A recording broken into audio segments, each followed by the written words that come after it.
मैं तुम्हें तलाक देना चाहता हूँ। पति पत्नी की शिक्षाप्रद कहानी।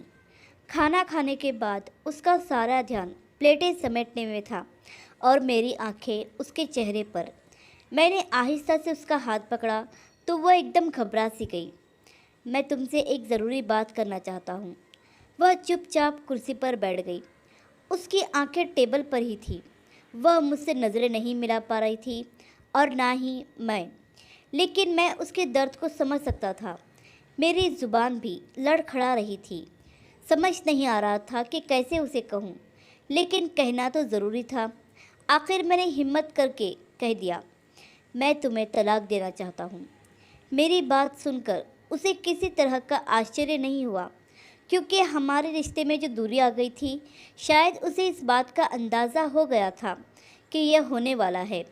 उसने बस मुझसे इतना ही पूछा, क्यों? उसके क्यों का मैं उसे कोई जवाब नहीं दे पा रहा था।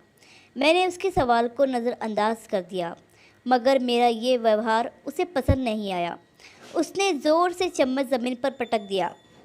क्या मेरे क्यों का तुम्हारे पास कोई जवाब नहीं है? तुम मर्द नहीं हो, तुम मर्द नहीं हो। यह कहते हुए वह अपने कमरे में चली गई।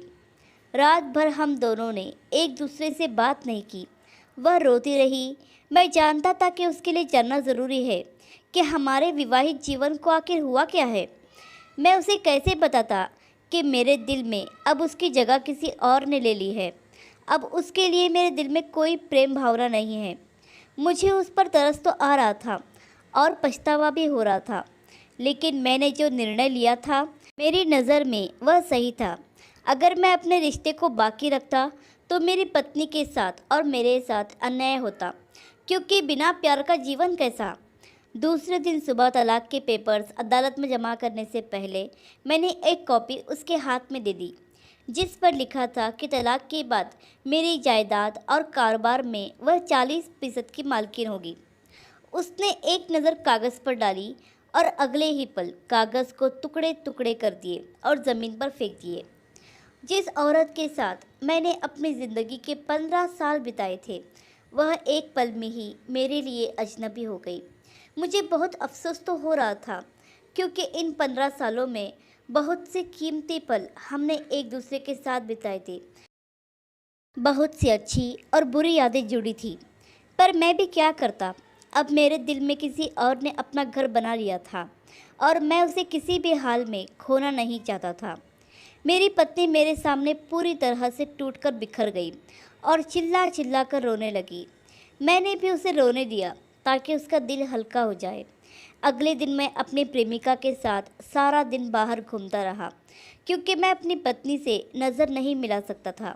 शाम को जब मैं घर आया तो मैंने देखा कि मेरी पत्नी टेबल पर कागज़ फैलाए कुछ लिख रही थी। मैंने उस पर ध्यान नहीं दिया और ना ही कुछ, चुपचाप अपने कमरे में जाकर सो गया। सुबह जब मैं उठा तो उसने तलाक की कुछ शर्तें मेरे सामने रख दी। उसे मेरी दौलत जायदाद में से कुछ नहीं चाहिए था। वह बस 1 महीना मेरे साथ रहना चाहती थी, वैसे जैसे हम पहले रहा करते थे जब हमारी नई नई शादी हुई थी। और इन शर्तों की सबसे बड़ी वजह हमारा बेटा था, जिसकी परीक्षा चल रही थी और उसे हमारे तलाक के बारे में कुछ भी नहीं पता था। वह नहीं चाहती थी कि हमारे तलाक के कारण हमारे बेटे को मानसिक तनाव हो और उसका असर उसकी पढ़ाई पर हो। इसलिए मैं अपनी पत्नी की शर्तों को मानने के लिए तैयार हो गया। इन शर्तों में एक बेतुकी शर्त यह भी थी कि ऑफिस जाने से पहले मैं उसे गले से लगाऊंगा, बिल्कुल वैसे ही जैसे मैं उसे पहले गले से लगाया करता था, और उसके बाद मुस्कुराकर उसे बाय कहूँगा। वैसे तो मैं उसकी यह शर्त नहीं मानना चाहता था, क्योंकि अब इन सारी बातों का कोई मतलब नहीं था। लेकिन फिर मैंने सोचा, मैंने पहले ही उसका बहुत दिल दुखाया है और यह शर्त कोई ज़्यादा मुश्किल नहीं है, इसलिए मैंने उसकी ये शर्त भी मान ली। जब मैंने अपनी प्रेमिका से इन शर्तों के बारे में बात की तो वह ज़ोर से हंसने लगी और कहने लगी, तुम्हारी पत्नी तो कितनी बेवकूफ़ है। वह चाहे जो भी कर ले, अब इन सारी चीज़ों का कोई फ़ायदा नहीं है, क्योंकि तलाक तो होना ही है। शर्त के हिसाब से पहले दिन जब मैं ऑफिस जाने लगा तो मुझे उसे गले लगाना था और मुस्कुराकर बाय कहना था। यह चीज़ वैसे तो बहुत आसान थी, लेकिन मुझे बहुत मुश्किल लग रही थी। मैंने अनिच्छा से उसे गले लगा लिया। मैंने पहली बार यह महसूस किया कि वो बहुत कमज़ोर हो गई है। खैर, मैंने मुस्कुराकर उसे बाय कह दिया। मेरे लिए वह पल बड़ा अजीब था, मगर मजबूरी में मुझे यह करना पड़ा। दूसरे दिन जब मैं अपनी पत्नी को गले लगा रहा था, तो हमारे बेटे ने देख लिया और तालियां बजाने लगा। हम दोनों के चेहरे पर झूठी मुस्कुराहट आ गई। मेरी पत्नी ने आहिस्ता से कहा, इसे तलाक के बारे में कुछ नहीं बताना प्लीज़। मैंने भी अपना सर हिलाया। तीसरे दिन मुझे उसे गले लगाना और बाय कहना आसान लगने लगा। ऐसा लग ही नहीं रहा था कि हमारे रिश्ते में दूरी आ गई है। रोज़ रोज़ यह काम करने से हमारे बीच की दूरियां कम होने लगी और नज़दीकियां बढ़ने लगी। लेकिन मैं अपने तलाक के निर्णय को बदलना नहीं चाहता था, क्योंकि मेरी प्रेमिका मेरा बेसब्री से इंतज़ार कर रही थी। जैसे तैसे कर 1 महीना पूरा हो गया। 1 महीने के बाद मैं अपने कमरे में तैयार हो रहा था और मेरी पत्नी भी अपने कपड़ों को देखे जा रही थी कि आज वह कौन सा कपड़ा पहने। वह बहुत कमज़ोर हो गई थी और उसके कपड़े भी उसे ढीले पड़ रहे थे। शायद कोई बात थी जो उसे अंदर ही अंदर खाई जा रही थी।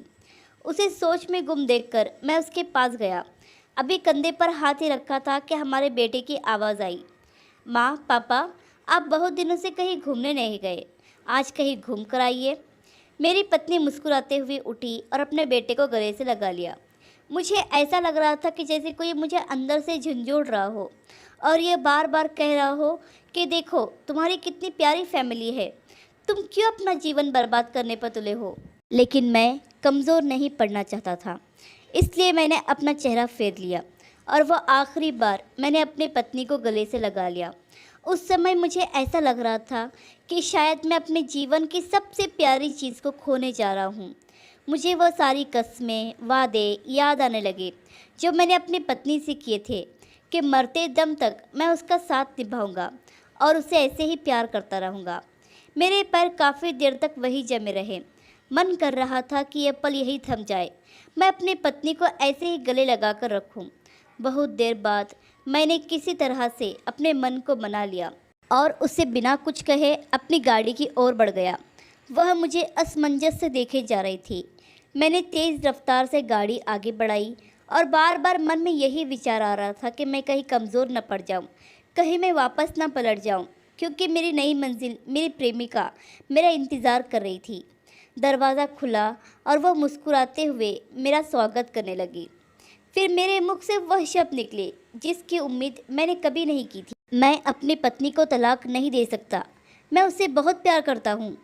मेरे मुख से निकले हुए शब्द उसके लिए किसी धमाके से कम नहीं थे। वह मेरे पास आई और माथे पर हाथ रखकर बोली, तुम्हारी तबीयत तो ठीक है ना, या तुम मजाक कर रहे हो? नहीं, मैं कोई मजाक नहीं कर रहा हूँ। शायद हमारा विवाहित जीवन बेरंग हो गया था, लेकिन मेरे दिल के एक कोने में अभी भी मेरी पत्नी के लिए प्यार जिंदा है। आज जब आखिरी बार उसे गले लगा तो ऐसा लग रहा था कि जैसे मैं अपनी किसी प्यारी चीज़ को हमेशा के लिए खो रहा हूँ। देर से ही सही, पर मुझे सब याद आ गया है कि मैंने उससे वादा किया था कि ज़िंदगी भर उसका साथ निभाऊंगा और ज़िंदगी भर उसे ऐसे ही प्यार करूँगा। इतना कहकर मैं वहाँ से पलटा और पीछे मुड़कर भी नहीं देखा। मेरे चेहरे पर एक अलग सी खुशी थी और दिल में एक सुकून। मैं अपने पति पत्नी के रिश्ते को फिर से जोड़ने जा रहा था और एक नई शुरुआत करने जा रहा था। जाते जाते रास्ते में अपनी पत्नी के लिए उसके मनपसंद फूलों का गुलदस्ता भी लिया और एक चिट्ठी भी लिखी जिस पर लिखा था कि मैं हमेशा तुम्हें ऐसे ही कस कर गले लगाना चाहता हूँ। अब कभी तुमसे किया हुआ कोई वादा नहीं तोड़ूंगा। मुझे माफ़ कर देना माय डियर वाइफ। मैं अपने घर में दाखिल हुआ और दौड़ते हुए सीढ़ियाँ चढ़ने लगा। मेरे चेहरे पर बहुत खुशी थी और मेरे पास अपनी पत्नी को देने के लिए जीवन का सबसे बड़ा उपहार। मैं उस कमरे में पहुंचा जहां मेरी पत्नी थी। बस कुछ ही कदमों की दूरी थी। तभी अचानक जिंदगी की डोर मेरी पत्नी के हाथ से सरक गई। कई महीनों तक कैंसर की बीमारी से लड़ते लड़ते आखिर वह ज़िंदगी से हार गई।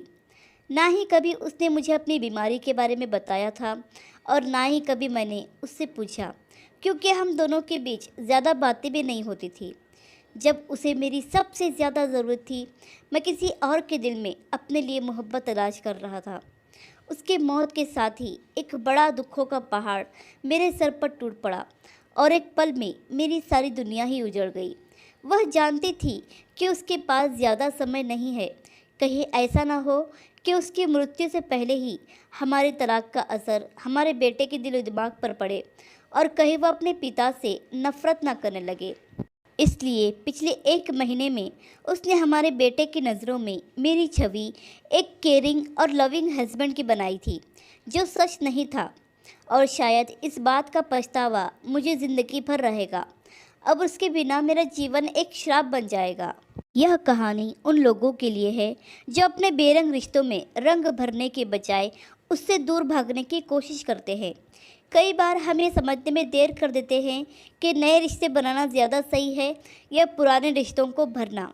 इसका फैसला आपके हाथ में ज़रूर है, लेकिन कहीं ऐसा ना हो कि आप समय रहते फैसला ना कर पाए और इस देरी में आपके हाथ हमेशा के लिए खाली रह जाए।